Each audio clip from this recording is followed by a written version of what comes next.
Welcome, everybody. My name is Erin Frizzell. I'm the managing director at the Eastside Art Society. We're producers of the Eastside Culture Crawl, which happens this weekend, November 18th to 21st. You can find all the details at culturecrawl.ca. Joining me today is Mark McDermott. He is over at Eastside Atelier. You can find him at studio number 6. And he is going to teach us today and do a demonstration on a simple approach to color. Before we start, though, we do want to do an acknowledgement that we are grateful for, we are gratefully acknowledging, sorry, that we are living, working, and creating on the territories of the Squamish, Tsleil-Waututh, and Musqueam nations. And we are grateful, very grateful for that. So before we continue any further, any questions, please do feel free to enter them in the Q&A down below, and Mark or I will direct that to get answered as soon as possible. So before I keep rambling on here, let's hand this over to Mark. Off to you, Hi, Mark. everyone. I'll do the rambling from here on. I'm very good at that. My name is Mark McDermott. I'm an artist here at the Eastside Atelier. I'm in Studio 6. So if you come in right at the top of the stairs, we're at 1310 William Street. So please come by and look at all of the amazing artists when the Culture Crawl starts on Thursday evening, Friday evening, and Saturday and Sunday. I'm a hyper-realist painter in oil, and I've been painting 4 years in this style, and I had a 10-year hiatus before that, and I was painting 4 years previous. Previously, all of my painting style was done in classical realism, so I used very much traditional techniques. For anyone that's familiar with painting techniques, it would be called an indirect style, where you would be toning, doing an underpainting, and glazing your colors. I found that was amazingly beneficial to even the style that I'm painting now, which is called direct painting style. However, when I'm teaching anything, I always will teach the traditional style, because it is by far the best way to learn as an artist, and to learn techniques and to train your eyes. One of the biggest things that I think we need to learn and is really under-taught is how to see. And one of the biggest things that has improved me as an artist over the last 4 years has been my development of learning how to see. It may not make sense quite this second, but hopefully as I go on through the demo, it will make more sense. And I'm going to go through and sort of explain everything that I'm doing as I'm doing it, and explain why I'm doing it. So in general, a lot of workshops we go to and a lot of the learning we do, and every learning that I did was sort of like self-taught. So I was going through videos and observing art. And there was a lot of stuff that we would learn, but we wouldn't necessarily know why it was being done that way, and what this is being used for. Why would you use linseed oil as opposed to poppy seed oil, and all that kind of stuff. So we're all left with like so many questions, and that's one of the reasons I actually stopped painting after 4 years. It was actually color. So color mixing is the biggest thing that brought me back to painting. And it was sort of like a light bulb moment. I was by an artist named Mark Carter, and he has a ton of like great tips and everything. And he paints with only 5 colors. And he sort of twigged onto the philosophy of color adjusting versus color mixing.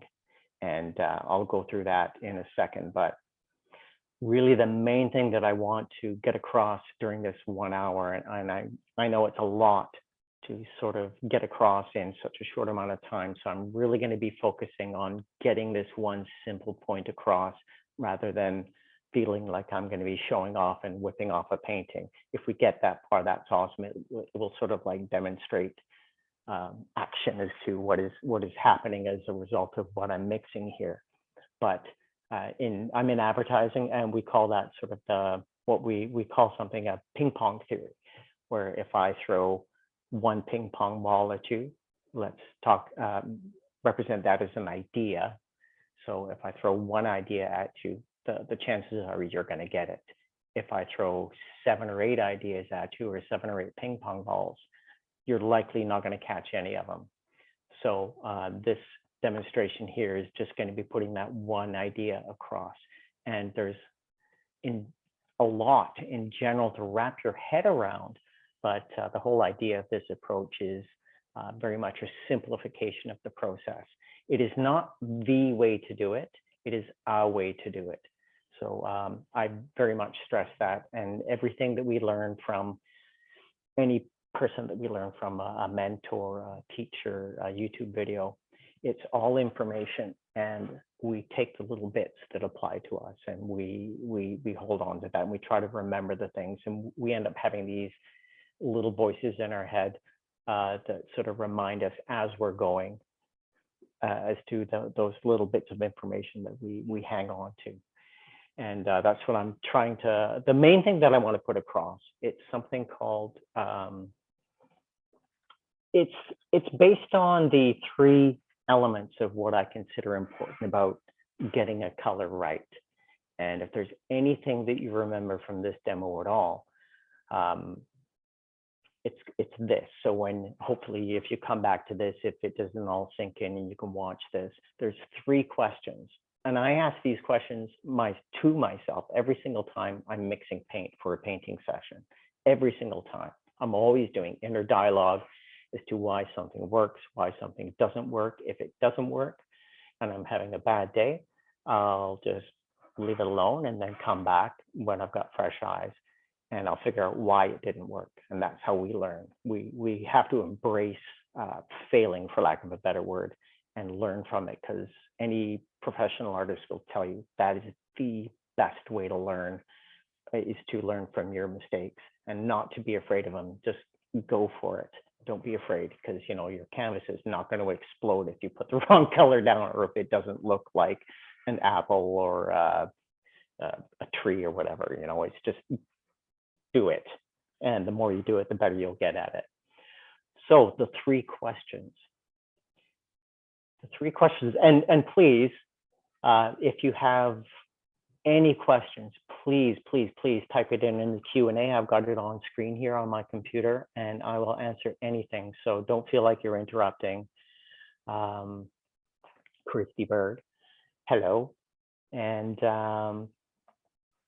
ask away. If it's something that's going to be coming up as far as me explaining it in a few minutes, I'll let you know. So the 3 questions, and these are also the 3 aspects of color as you're mixing and looking at the color. The first one is this color that I'm mixing or looking at? Oh, sorry, to preface this, I've looked at my color, my reference. I'm going to actually switch cameras here and go to the one that shows, okay, on the right here is my reference, and on the left here, I have toned and blocked in the shapes for here. I'll explain in a moment what all these lines mean. Now, when I'm mixing a color and I'm trying to say match this spot, I will mix it, and I'll explain the procedure and for my method in a second. I will ask myself 3 questions. Is it too light? Is it too dark? Okay, so that's one, and that's related to value. That is the most important aspect of color. Like we'll say value is a part of color, and that's the lightness and the darkness of a color or something grayscale. So is it too light or is it too dark? The second question is it too saturated or is it too dull? That's how vibrant a color is. So if you're mixing something that's, say, in this area here, it's a pretty dull color. So if you mix a color and you've got your greens and what you've got on your palette is really vibrant, that should be answered when you say, is it too saturated or is it too dull? Now, the third one, which is another, a very, very important one too, is it too warm or is it too cool? Now for this one, it's going to take a little while to get used to because you're going to have to be a little more educated about color and to recognize warm and cool. It takes a little bit of time to get your eyes used to that. That would be, say, recognizing this color here. If we were to put that in the category of this being a green apple, this would be a very warm green. Now, a cool green is sort of in here, and it's got a bit more of a blue to it. So when we think about greens, when we look at a color wheel, and I very much encourage everybody to get a color wheel, even especially just to get used to blue and yellow makes green, red and blue makes purple, that kind of thing. Because it's also going to be important to know when I'm going a bit more into how to adjust color.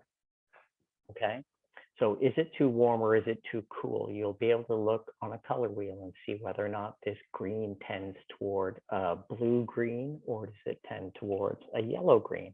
So that's the warmth and the cool. So those are the real three main aspects to color: is the value, the saturation, and the color temperature. Now, if you can answer those questions, then I'll show you how we adjust those colors. Now, where I was failing as an artist, I'm just going to switch back to the view with me. Where I was failing and where I was having trouble is, I was thinking, you know, when am I going to get that magic book that's got all the listings of the tube colors to mix a flesh tone? What are the tube colors to mix that particular green? I've heard people say, well, what blue do I use for denim? And we're asking the wrong questions. And that was the sort of the biggest thing that was holding me back as to figuring out how to mix color. Is I was looking for the right combination of the earth color and which is the right blue. And you end up with like so many tubes of color. If you're like really serious about improving yourself as an artist, you spend so much money and time on things that you can't figure out, and every lesson that you take tells you something different. So you buy different brushes thinking that that's going to do it. Now, as far as color goes, the biggest improvement is with your eyes and asking those questions, and then like what you use to get to that result can vary a million ways, and you can learn many different techniques from different people. The one thing that helped me was, and I'm going to switch to another camera view now. Hopefully you can sort of see these colors, and I'll explain it. And I'll squeeze out paint soon and start actually mixing some colors so we can, you know, get as far along as into this as we can. Now, these colors here, I use in absolutely every painting that I do, except for, say, if I'm doing painting in orange, it's probably less likely to use the blue here. But these are my adjustment colors, right? So if you've ever thought that painting a blue sky, would you ever add a brown to it? You wouldn't necessarily think so. Would you add a yellow to it? You wouldn't necessarily think so. You would be thinking about which blue do you use. And to make it darker, you add black. To make it lighter, you add white. That, to me, is one of the biggest things that I see as I wouldn't say a mistake, but something I see the most in paintings where I think somebody's having trouble mixing color. Like all the clouds are a mixture of black and white. We're using black to make things darker, and we're using white to make things lighter. And we end up with no color harmony, and we end up with things that just look weird. So this is my replacement for black and white. So in the question of, is it too light or is it too dark? That's the first question of the three. If you need to make it lighter, there's three ways to go. You can make it lighter, which in general is going to be white. Now, white is considered a cool color, so it is going to make it lighter and slightly cooler. I use a titanium zinc white instead of like a titanium white or flake white or any of those. It mixes really well, and if you paint it thinly, you can use it to some degree in glazing as well. So titanium zinc is what I use. Also, to make it lighter and a lot cooler, I use Old Holland's blue gray. Now, I understand that this is impossible to find because I pretty much have to special order it and wait for it. The thing I like about the blue gray from Old Holland is there's a lot of cool grays that you'll see, and Gamblin does some great cool grays, but they always have like a little bit of black in the mixture, and black tends to slightly dull a color, right? So this blue gray works great for me. You can also get it by mixing white and a blue, but you know, just a very small amount of blue, and you can squeeze that out and mix it for your painting session. For lighter and warmer, I use Naples Yellow. Now, I use Naples Yellow instead of a vibrant yellow because it's a very mild yellow. You could also use yellow ochre, which is an earth color. Earth colors are awesome because they are basically the color of the earth and the color of light. I'll get a bit into that later. So lighter and cooler, I use that. Lighter and warmer, I use this. Okay. We'll get into like saturated and all that in a little bit. So those are the three colors that I will squeeze out every time I sit down and paint. These two colors here are French ultramarine blue, also called ultramarine French. French ultramarine, I think there's another couple of names for it, but anyway, it's sort of a warmish blue. Now, and this one here is burnt umber. I'll sometimes use burnt umber, sometimes I use raw umber, and also Van Dyke brown. To be safe, and you just want to use one, use burnt umber, but getting into any sort of brownish color is good. Now, the burnt umber by itself is going to make a color darker and warmer, and the French ultramarine blue is going to make a color darker and cooler. Okay. Now, saturated and dull, I'll explain that when we look at individual colors that we're trying to adjust. Again, adjustment colors. When you mix these two together at an equal balance of blue and brown, they make a beautiful dark color. I never, well, almost never use black. Whenever I'm wanting to do something that's like a dark shadow, it's always going to be just these two colors. Black will make any color you mix into it dull. So unless that's what you're going for, don't use it, because it's just going to dull everything you're doing. If you're wanting to make the blackest black you see, then you can take black and mix all these other things into it, and it's just going to get really black. Or if you're wanting to specifically do something that's grayscale, then you can do that too. So darker and cooler, darker and warmer.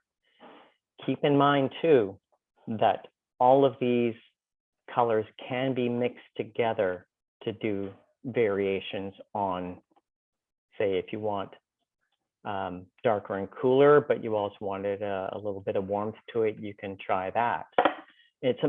Trying these things is not going to hurt at all. Like, it's always encouraged when you're mixing your colors to try. Whenever I'm mixing a color, my goal is to get relatively close. I don't stress out too much about getting it exact the first time, because when you mix it on your palette, it is going to look different once you put it on your painting surface, almost guaranteed. And also how we perceive color is different when we're mixing it on, say, a gray surface or a white surface or a toned canvas. So you'll want to get close, And then once you put it down or compare it to your original, you'll ask yourself those questions again. Is it too light or dark? Is it too saturated or dull? Is it too warm or cool? Okay. Now I'm going to squeeze these out just so I've got them on the palette. I use glass, and I never ever thought that I would use glass to as a palette. I love it now. There's just, I can't see not using glass. It's so easy to clean. The background of my palette is gray, which the gray and it's about a mid-tone. The benefit of that is, I'll take an example of if I'm putting white on a black surface, that white is gonna, or a dark surface, it's gonna look a lot whiter. If I put the white on a white surface, it's not gonna look as white, or a light surface. By mixing your colors on a neutral surface, that's about halfway between dark, dark and light, light, it's gonna be your best ability to properly judge the color that you're looking at, right? So when you take it from your palette onto your painting, it should be doing relatively close to what you're wanting it to do. There's also palette paper, which I used for years, and they do have palette paper in gray as well. There's also the white. Now, white is great as a surface as well if you want to paint just onto white canvas, because you get a real great luminosity from white. And each color in a tube has a different level of opaqueness. It should say on the tube whether or not it's a transparent color or an opaque color. And that will affect if you're painting in layers or you're painting on a colored surface, whatever that is behind that surface, or behind the paint that you're putting down, is going to show through to a certain degree. And every brush of paint that you put down is going to do what I call drying back.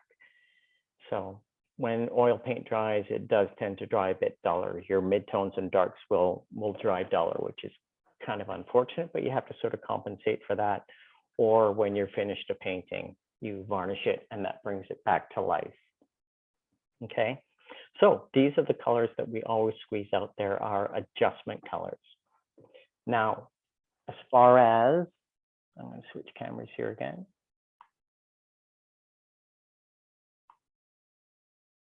Feel free to ask questions. I see no questions yet. I'll take that as I'm making complete sense. I've also put down a bunch of Post-it notes here for myself to remind myself of points that I want to bring up. So I may pause and just say some comment out of the blue, and you'll wonder what it's about. And it's me wanting to make sure I make a point that I'm wanting to make. Okay, so now we're looking at the view of the pear and my panel. I'll just say briefly with my panel, what I've done is I've toned it with burnt umber, which is one of my adjustment colors. It gives it a warm feel. And it also is at about mid-value, right? So it's going to be similar in value to the gray that's on my palette, okay? And I always keep this as close to my painting as possible. That way, the shorter the distance that your eye has to travel between your reference, your surface, and your paints that you're mixing, the better chance you have of success of getting things right. Because if you've got, say, your reference way over here and you've got your panel way over there, then you're having to move your head, and there's that span of time and all the things that your brain's doing in between there. If you're painting from life, you want to have your painting somewhat next to your field of vision as to what you're looking at. Okay. Mark, now, just a quick question from one of our viewers. They want to know what toned means. Toned. Okay. So a toned panel. Now, what I'm doing, there's phrases like toned, there's underpainting, there's blocking in, things like that. Now, toning a panel is literally just putting a thin layer of something down, right? A lot of my detail paintings, I tone the panel with gray paint, you know, just like my mid-tone of my palette. So a tone is just like another word for color and to colorize. So I'm toning this, and I'm toning it in one of my adjustment colors, and an earthy brown because it's a very neutral thing. It's part of the color of light. And it's also a very nice, like generally when people will tone their canvas before doing a painting, they'll use an earth color. I see a lot of people actually do landscapes with pink tones or pink underpaintings.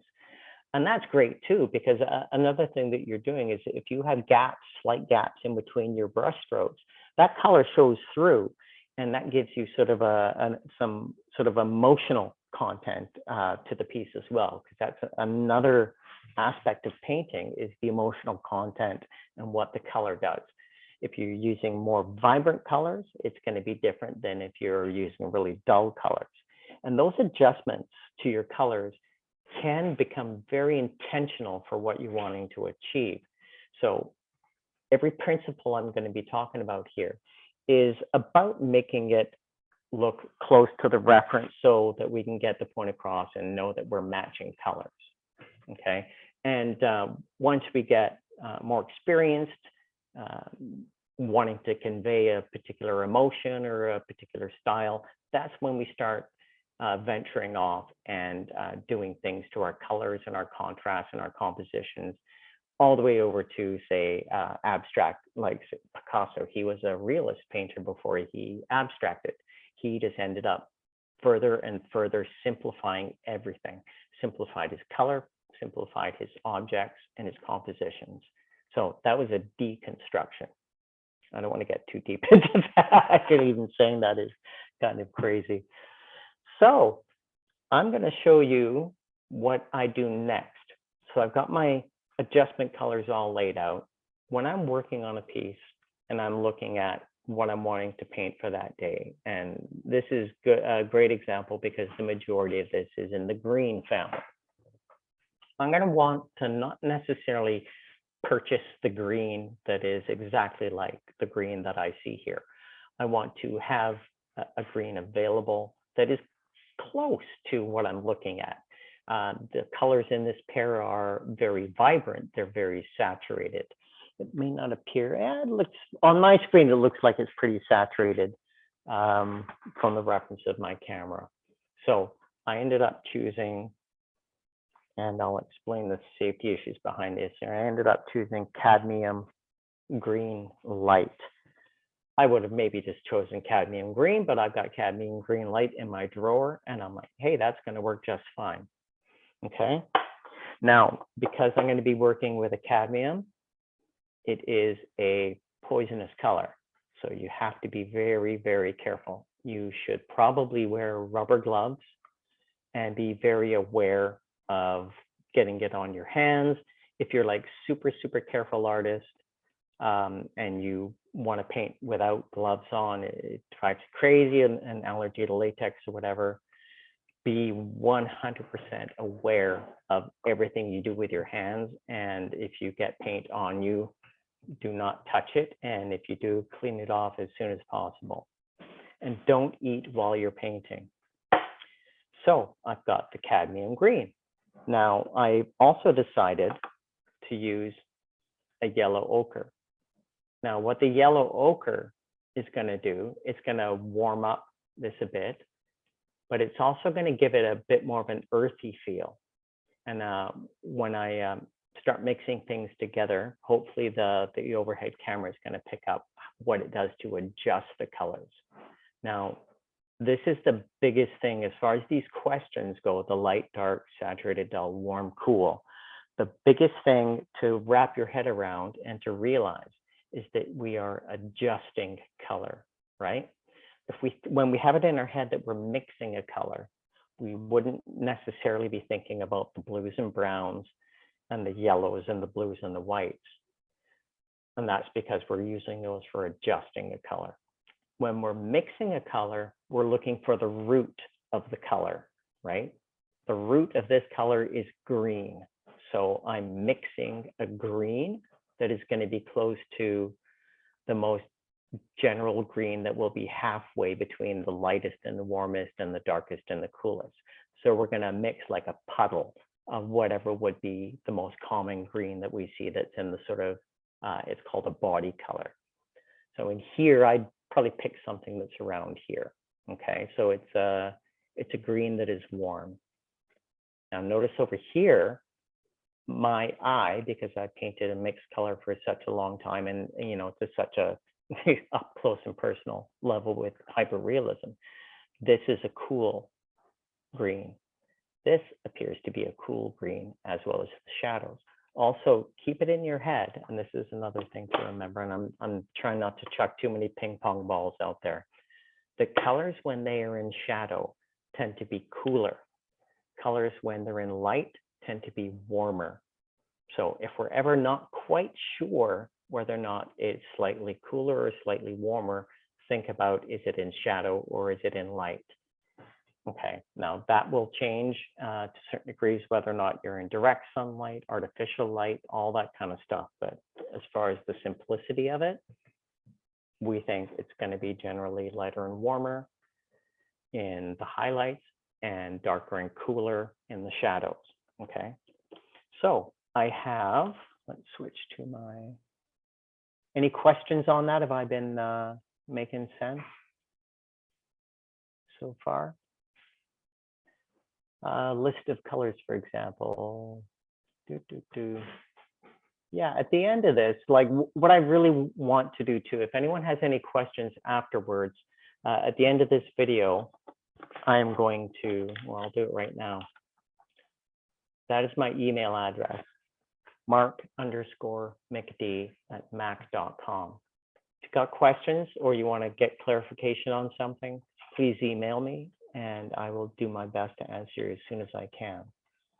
Also, I am going to start offering demos and workshops, and probably start out with demos where I can say, seeing as we won't get to the completion of this painting, I will probably offer a demo where I will go through other processes as far as my thoughts and process behind the drawing and finishing the painting from start to finish. So if you're interested in that, all I need is enough people to say, hey, I'm interested in that, and I will run a demo/workshop. So mark_mcd@mac.com. So let's go to an overhead view and let's start mixing some color.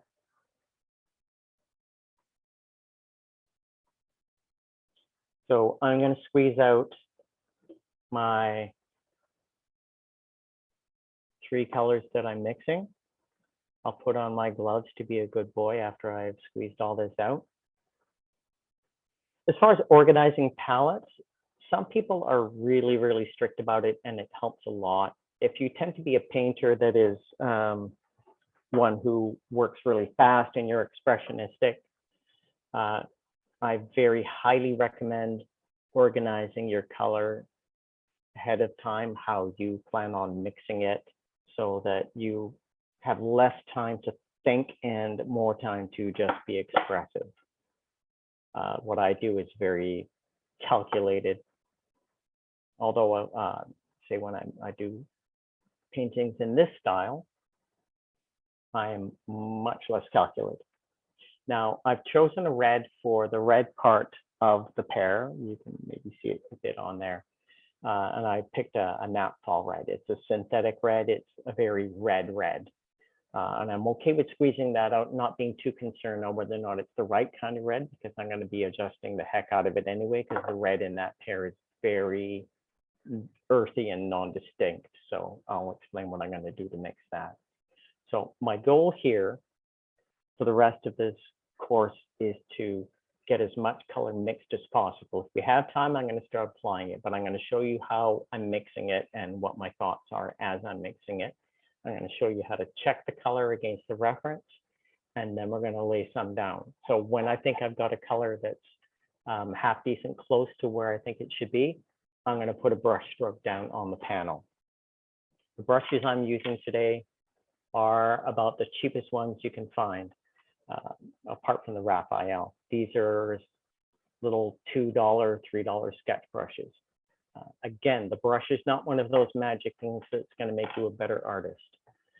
So these ones work great for this type of painting.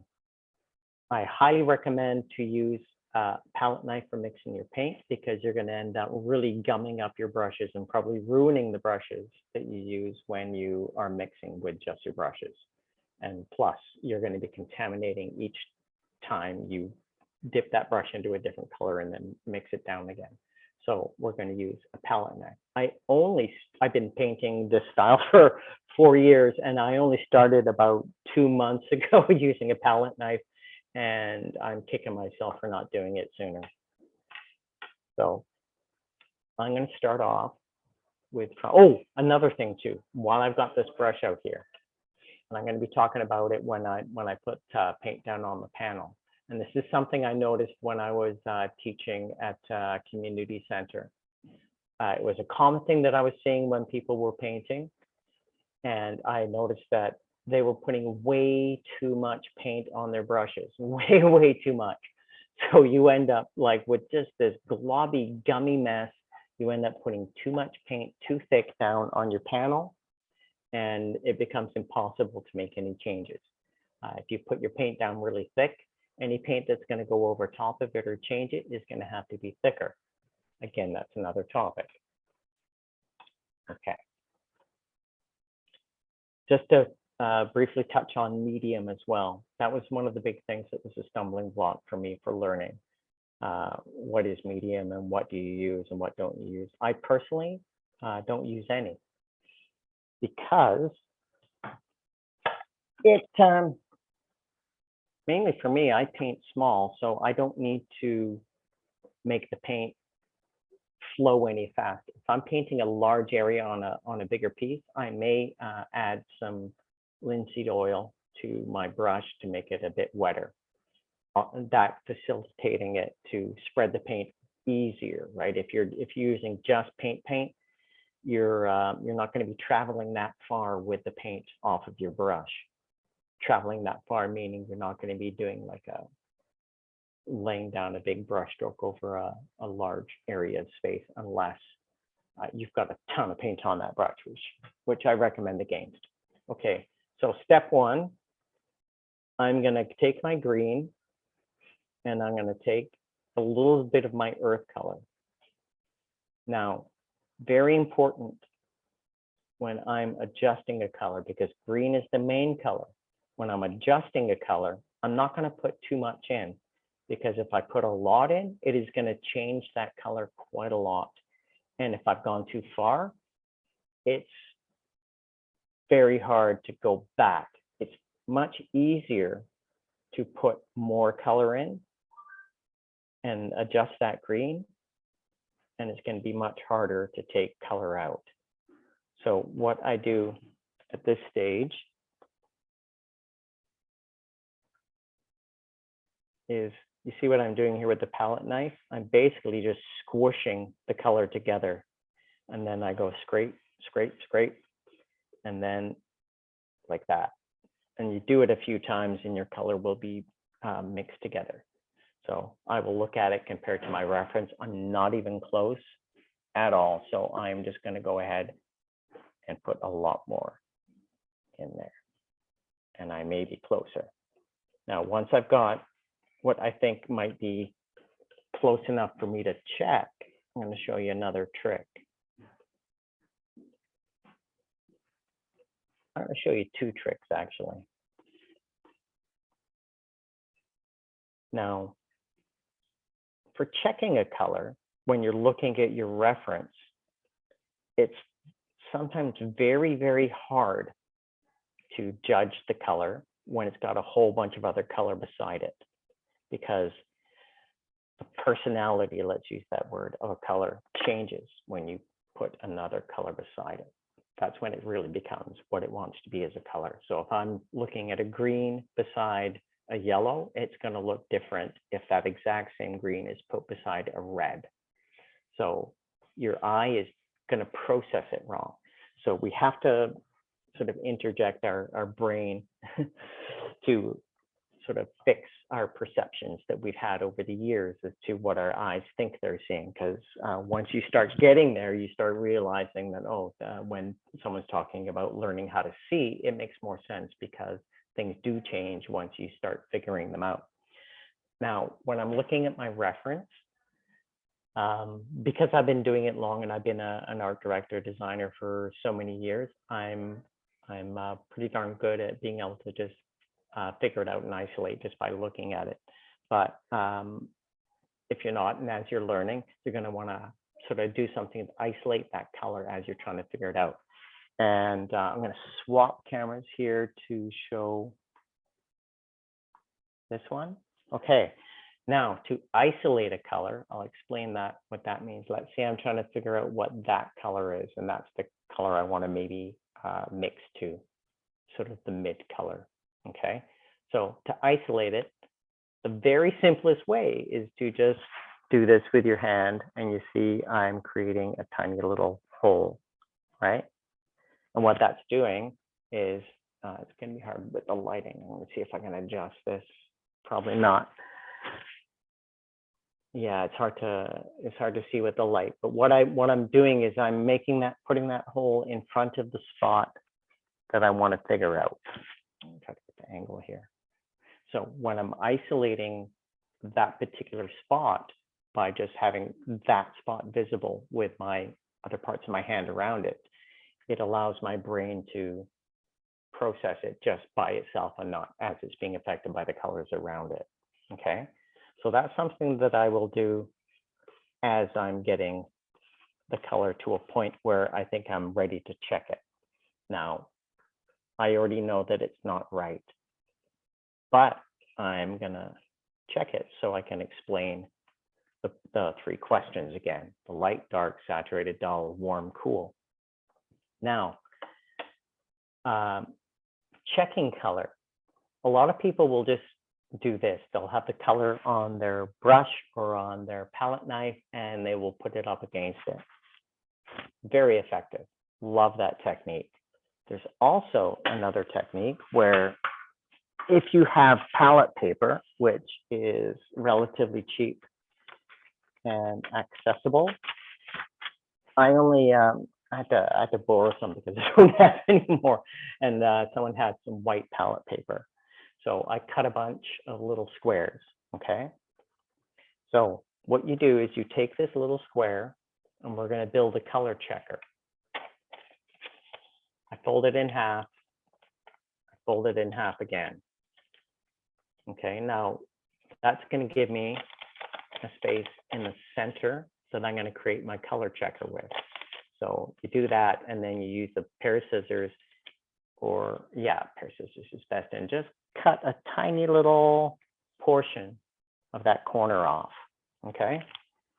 And how's that for magic? I already did it on another square. So now I've got a color checker, and this is also a great color isolator, especially if you've got the gray palette paper, because then you've got that mid-tone gray, and it sort of like stops you from, see, this white is going to make this look lighter, right? So now I can isolate the color, and I can visually even just look. But a better way to do it is I'm going to take a little bit of this, and I'm going to paint it. Again, this is another reason why it's great to have the gray, because I'm painting it on this white, and the white is showing through. So usually when I'm doing like one of these types of color checkers, I like to do it on the gray. You see over here, I don't know if you can tell, but it looks a lot lighter because there's a lot of white showing through. But if I paint it thicker, you're seeing more of what the color is. Now, I'm just going to put the brush down.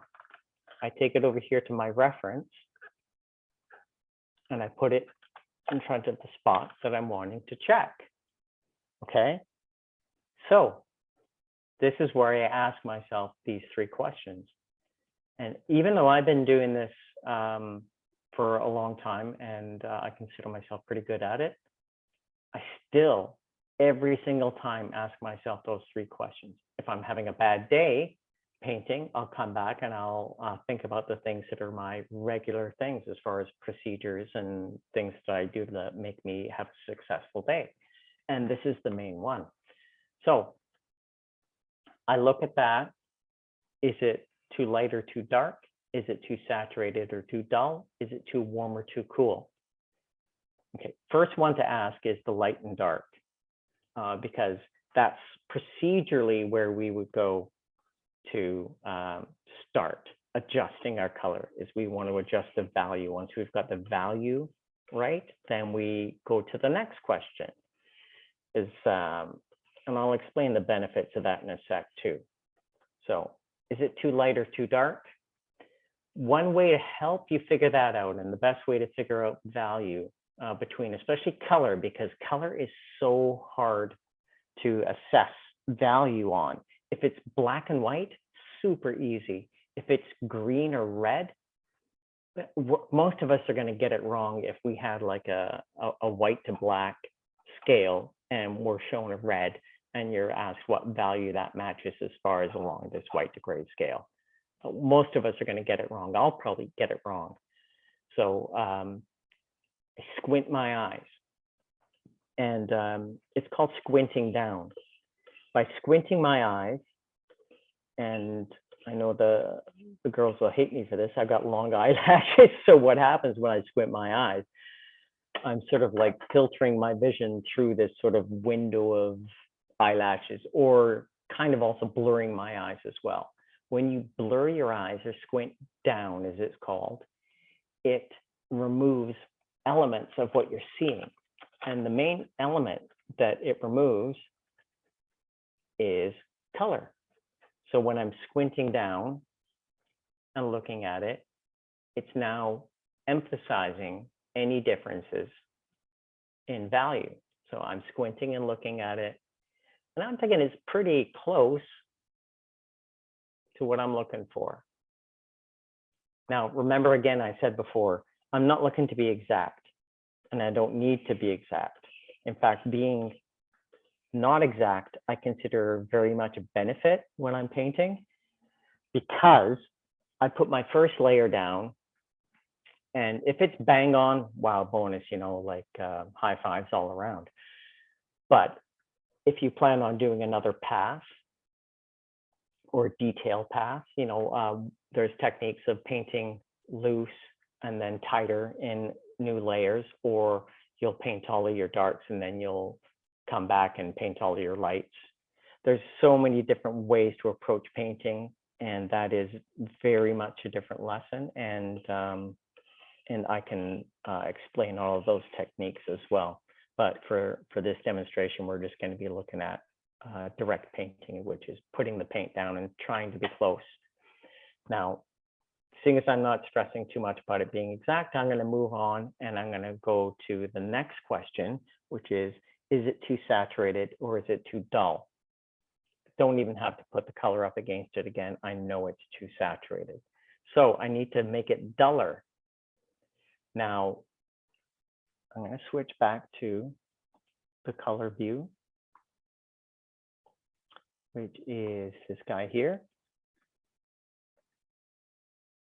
Now, in my adjustment colors, I've got the make it lighter, and I've got the make it duller, or sorry, darker. Sorry about that. Okay, so there's all these colors. So what do?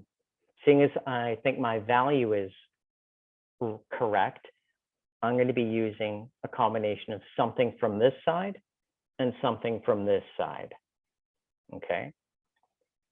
So to make that choice, I have to ask myself, is it too warm or is it too cool? Meaning, if I need to make it warmer and darker, I add that. If I need to make it cooler and darker, I add a bit of that. If I need to make it lighter and warmer, I add some of that. If I want to make it lighter and cooler, I add this. If I want to make it lighter and much cooler, I add that. Okay.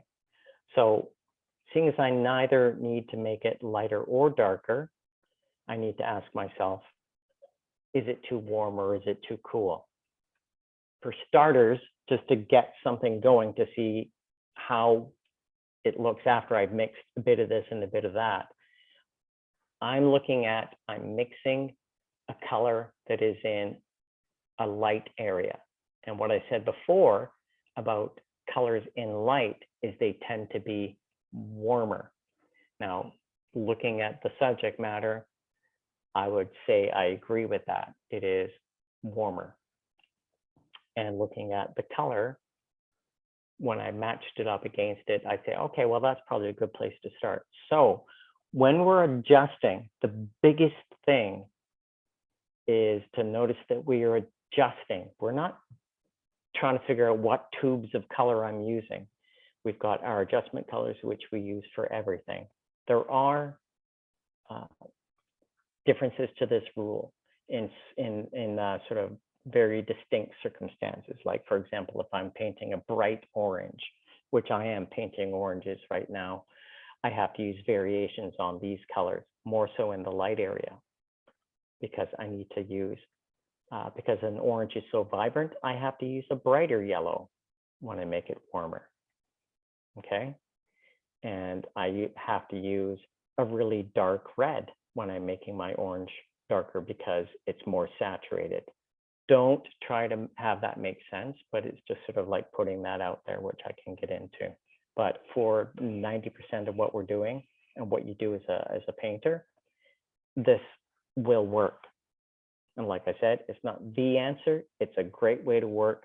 You will have color harmony throughout your entire piece because you are using the same colors to adjust everything that you're putting together. That should make sense. So I'm going to err towards warmth. So when we're adjusting, very small amount. If you put too much of an adjustment color in, it is going to be insanely noticeable. You'll get to know which colors are stronger adjusters. Blue, without question, is an incredibly strong adjuster. So whenever you're adding blue, add a very, very tiny amount. You call it like a speck. So that would almost be too much. If you can see that tiny little, I don't know if it'll focus on that. That would be almost too much. So if you got too much on your palette knife or your brush when you're adjusting, just put it off to the side, and then you can use that later. Okay, I'm just going to try to get as much off as possible, just so I don't have any blue. And you know what? I do not personally stress out if a little bit of blue ends up in there. Like when I'm adjusting colors, it's just another slight adjustment. At the end of the day, it's not the end of the world. And only if you knew personally that there was a little bit of blue in there, no one else would know, because once you've mixed it, it's adjusted the color. It's not mixed because you're only using a tiny amount to adjust it. This sort of brings me to the point I made about the sky, where if you add a little bit of brown to a blue and a blue sky, it's going to adjust that blue to make it warmer, slightly warmer. And you only use a tiny bit and it will adjust it. It's not going to all of a sudden make your blue look brown. It's going to make your blue less blue. And if you really look at a sky, and I don't mean like looking straight up on a hot summer day, because that's going to be a blue, but most every sky you look at is not going to be a vibrant blue. So we need to take every color that we use, that we look at, and consider that anything we squeeze out of a tube is going to be too intense. So every painting I do that is a warm color, okay, if you go onto my Instagram and you look at the painting with the Gumby in a jar, the most common color in that entire painting is this blue. And it's the most common because I always use a little bit of that blue in my brown colors and my warm colors to tone down the intensity of that brownness, which makes it more real. Hopefully that made sense. Okay, so now I put a little bit of brown in here. Already you can see it's not as vibrant a green as it was before. Awesome, so it's on its way. So we also want to make it a bit lighter. So I'm going to sort of be counteracting the darkness with the lightness, because remember I said we're not changing the value. The value is okay. So we add as much light as we do dark in that color direction, or sorry, that color temperature that we were looking for, which is warm. Okay, so I'm adding some of the warm. Now do not discount also using a little bit of white at this point. White is also good because it does slightly dull a color. If you're wanting to lighten up something like an orange or a red or anything like that, you would almost never, if it's, yeah, let's talk to, say, someone who paints a rose. If anyone's painted a red rose or anything red and you've tried to make it lighter, I can guarantee you right now, oh my God, he's reading my mind. It ended up looking pink because you used white, where you should have used a yellow to make your red lighter. Okay, so now I have adjusted my green. Notice I didn't use too much. Now this is the small steps thing. Okay, now what I'm going to do, I'm going to be thrifty, and because palette paper is for painting, it's very easy to wipe that paint off. Okay, so I'm going to, I just thought of a neat little technique. I'm going to put some of that green on, and I'm going to do that. Scrape off the extra. But it's going to give me a pretty even solid coat of green around that empty square. That extra paint that's there, I just scrape it up and put it back into my mix, right? Now, if my mix is spreading out too much, I just scrape it all up and do that. And now it's all back in the same pile. Okay, now we're going to go back and we're going to check this again. I know it seems like very slow and tedious, but it's what you do to educate your eyes. And that is the biggest part that you're going to pull out of this. Apart from being much better at mixing and adjusting color, you be very aware that you are also educating your eyes, because that is going to be the biggest takeaway from learning how to mix and adjust colors. So let's go back here. I'm going to put it back in that same spot. And I'm going to say, okay. Again, first question is it too light or dark? To me right now, I'm thinking it actually, yeah, it's probably still okay as far as light and dark. Is it too saturated or no? It's still way too saturated. Is it too warm or cool? Again, because it's so saturated, it's kind of hard to tell. So I would stick with the, it's probably about right as far as warm and cool goes. Okay, so I'm going to make a bigger step this time because I'm really feeling that it needs to be a lot duller. Okay, now here's where you may not have gone before if you were like trying to paint a pear and mix your green. You would not be necessarily squeezing in a bunch of brown.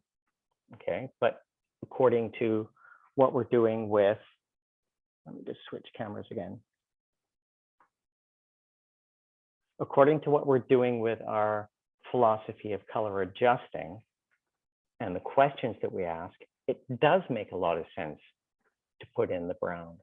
Okay, so even though there's a million different ways to get to a final color, this one is, I find, one of the best ways that also trains your eye.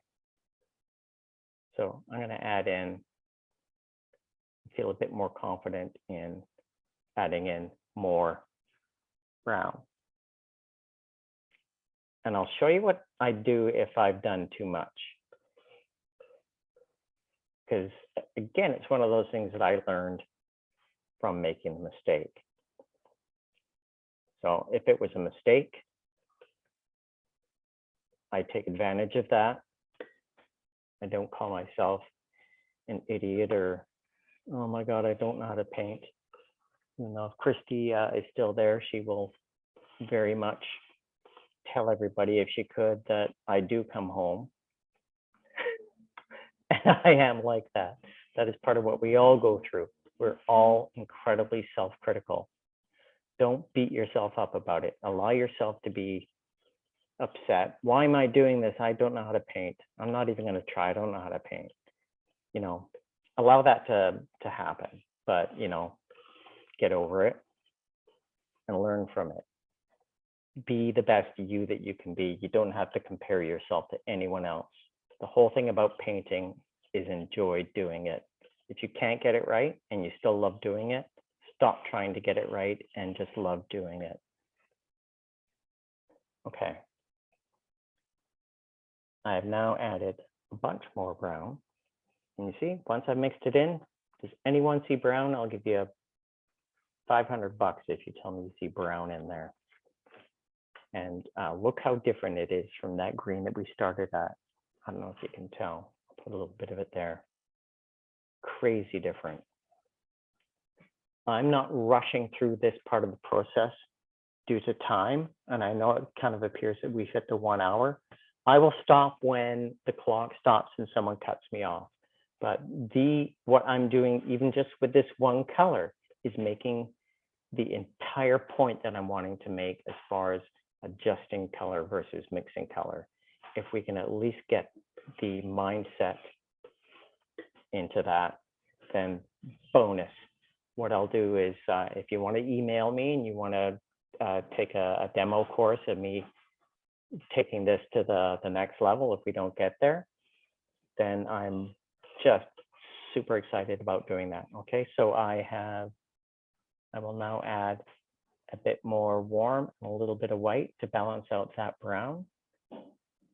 Okay, to keep the value the same, the light dark.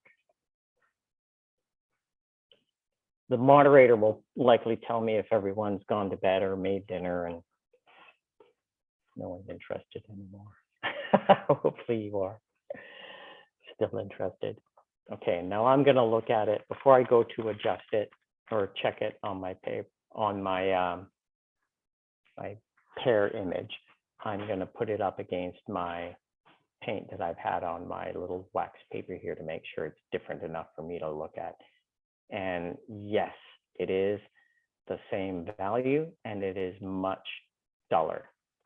Okay, awesome. So now again, I go back to this. I will wipe it off. What I'm going to do, I'm going to sort of explain the next step after this, just in case we do get cut off, once I've got this mixed. Once I've got this mixed, which is what I would consider my main body color, I will then now make the other colors, the darker colors, the cooler colors, the lighter colors based off this mixture. So you can either, when you're starting to make this mixture, mix a lot of it, and then you can take a bunch off, put it aside, and then you make that one lighter. When that's lighter, you take some of it off there, you put it over here, you make it even lighter, and you check them as you go. So you end up with a whole chromatic scale of your dark to light. And also in the reference, you will also notice that there are warm darks and there's cooler darks. So what you do is, these are starting points.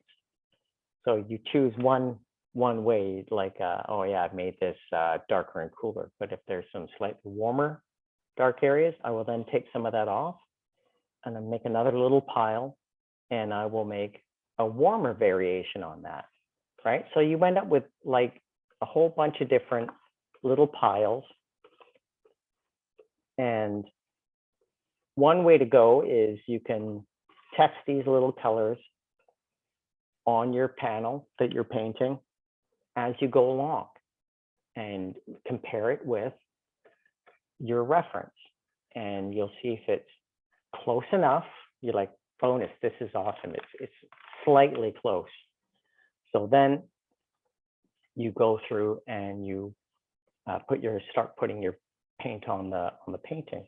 Now, don't paint too much before you stop and observe.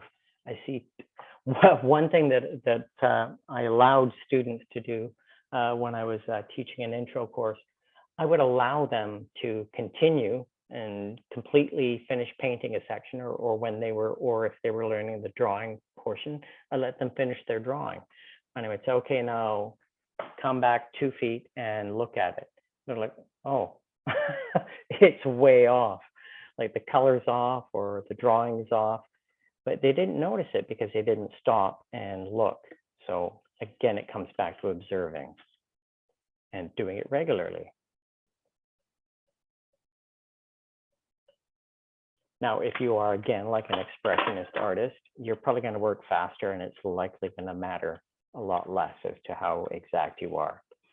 So again, this is a process that works for absolutely every style, but the amount of time you take or how close you want to get and all that, and you can adjust that all based on what you want to achieve. But as far as learning, this is the way to go. Another little post-it note that I want to get a point across on. I see too many people that are learning, painting these massive canvases and panels. Don't stop it. You're giving yourself so many more challenges by doing that, because everything does change once you start upscaling. Your techniques have to adjust and everything. All your errors are intensely amplified, and the amount of time you take to do it is intensely amplified. So if you're learning and try to figure stuff out, do it on a small piece, okay? And do it with simple subject matter. Don't like try to get that vacation shot of the Eiffel Tower with 40 people in the foreground because it's a beautiful picture. Take a pear. Like for me, the pear is the best thing because no one's gonna know if that pear is the same as your reference. So if you're slightly off, it doesn't matter. If your color is off, it doesn't matter. What's noticeable is if your colors are kind of close, and you will, in your painting and your colors that you mix and put down, they will be relative to the colors that are in this painting. Whether they match the color on your reference or not, it doesn't matter as much as it working together on what you've created. So keep that in mind. Think about relativity. And I don't mean Einstein. So I'm going to switch cameras again so we can look at our color check. I see there's 3 Q&A questions. What am I missing? We do have a few questions in the chat. Sorry, just chiming in here, Mark. And yeah, we're a little past our time. So I'm wondering if we're able to perhaps wrap it up and just answer those last few questions in the time that we have left. Yes. Drinking wine. Yeah, no, I can get the pictures for you. There is some, yes, drinking wine, enjoying, everyone's enjoying the demo. Thank you so much. One of the questions was asking, and this was from a while back, what the name of the yellow adjuster paint was called. It is Naples Yellow. Now I use Naples Yellow, and you can even use yellow ochre. I like Naples Yellow because it is lighter and not too vibrant. And you will notice every manufacturer with certain colors, the colors will be very distinctly different. Like this is Naples Yellow from Old Holland. I've got a Naples Yellow from Williamsburg, and it's drastically different. The Williamsburg colors tend to be a little more saturated. So again, it's not 100% crucial whether or not you get the Old Holland blue gray or the Old Holland Naples Yellow. Because when we're adjusting a color, we are taking small steps, right? So when we take a small step, we get to look at the result and we can see whether or not we need more. And if it, as it turns out, where our yellow isn't vibrant enough, you should be able to notice that as you made it warmer and lighter and say, oh, it's not vibrant enough. So, hey, squeeze out some lemon yellow. Well, not lemon yellow, it's very cool yellow, but like a Hansa yellow. There's lots of yellows. I use cadmium, but again, not always the most economical or healthy choice. So make those choices, make those adjustments, but base them on like these fundamentals of the blue, the brown, the yellow, the white, and this blue, the light blue. Did we have any other questions before? Yeah, the other one did relate to cadmium, and someone was asking if you use gloves when you work with cadmium paint. I personally don't, but I would never ever recommend anyone to do that. You should be using rubber gloves. I do have, and I think I've got them close by, and I do this. Which camera we got? So I have the cotton gloves, right? And as you can see, there's paint on them. So if I'm ever painting in a way that's where I'm really close and I might accidentally smudge, or I'm feeling I'm painting looser and faster, I will have the gloves on. So I'm a lefty. What I do is I cut the fingertips off and the thumb off, because how I hold a paintbrush, I like to have that tactile control. If I was using, or if I was more careless than I am now, I would go with I would not cut the fingers off, and I would use rubber. So if you're new to not making a complete disastrous mess, wear rubber gloves. And there is latex. There are latex-free gloves if you do have an allergy to latex. One other thing too, cleaning and solvent. I do not use solvent or OMS, odorless mineral spirits, at all in any part of my painting process. I don't believe it's necessary. If you're painting in a very, very traditional style, then yes, you do. And again, that's another topic for another day. But when I clean my brushes and clean every surface, I just use warm water and dish soap.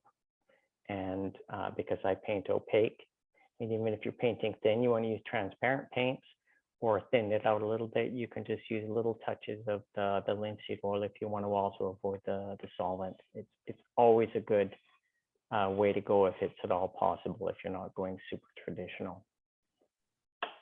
Any other questions?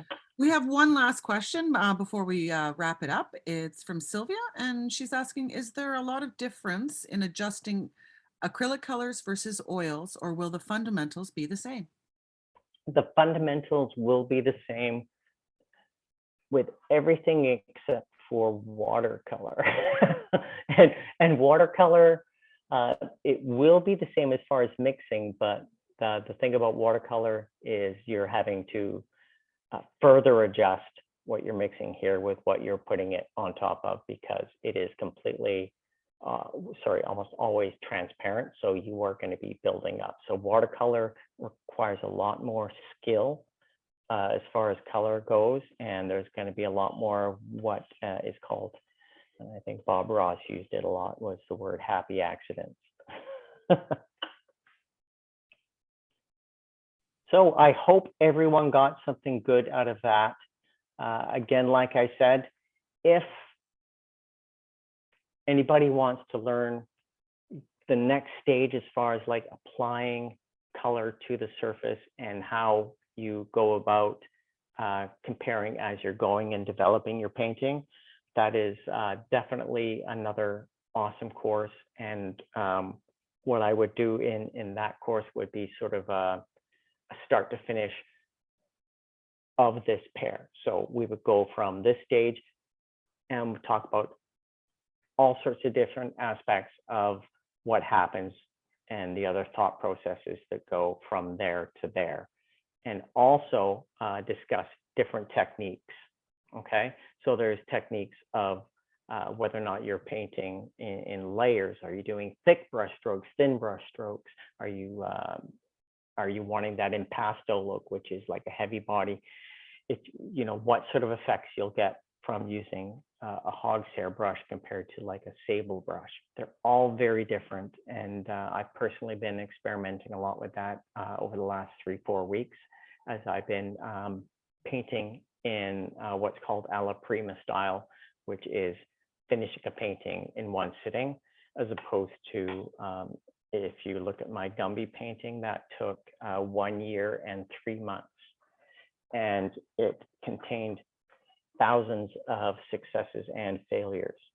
So when you look at a piece and it looks beautiful to you, do not at all think that it was easy to do. And do not at all think that that there are challenges for absolutely everyone, no matter how good they are or how many years they've been painting. If there are no challenges, then you are likely painting the same thing over and over and over and over. So if you are a landscape painter and you paint clouds and water, and you've been doing that for 5 years, likely you're not going to be making mistakes anymore. So it's good to say, stick with the subject matter. Sometimes when you're learning, if you want to sort of get it nailed. But personally, I like to challenge myself with absolutely every piece that I do. So I sometimes will paint something that I know is going to destroy me, as far as it's going to drive me bonkers, and I'm going to have to figure out how to do it. I absolutely love the challenge of figuring out how I'm going to approach something, because it is 100% not the same for every painting. No matter what your style is, you have to think, how am I going to approach this?